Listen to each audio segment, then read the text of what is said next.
তো ফ্রেন্ডস, আবারও চলে আসলাম আমরা একটা প্যানাসোনিকের এসি সার্ভিস নিয়ে। ফিল্টার দেখে বুঝতেই পারছো যে কতটা ময়লা হতে পারে।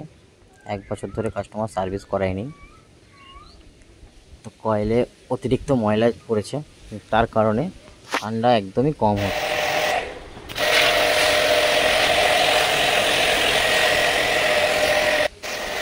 ফার্স্টে আমরা উইন্ডোর কয়েল, উইন্ডোরের যে ব্লোয়ার ফ্যান আছে ভালো করে সার্ভিস করে দিলাম।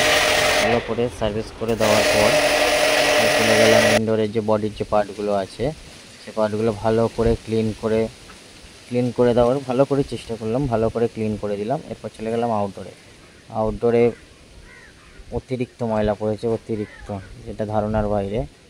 কেন রোড সাইডে থাকে বলে অতিরিক্ত ময়লা পড়েছে। আপনারা দেখতেই পাচ্ছেন কীরকম পরিমাণে ময়লা হয়েছে। এত পরিমাণে ময়লা হলে এসি কখনোই ভালো কুলিং দেবে না।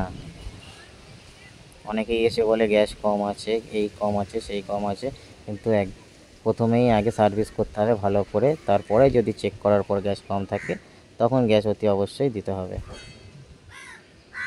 এরপরে আমরা এসিটা ফিটিংস করে দিয়ে অন করে দিলাম মেশিন। এরপরে আমরা চেকিং করে দেখে নিলাম গ্যাস প্রেশার সব ঠিক আছে অ্যান্ড মেশিন ওকে। কাস্টমারও স্যাটিসফাইড। ভালো লাগলে লাইক, কমেন্ট, শেয়ার।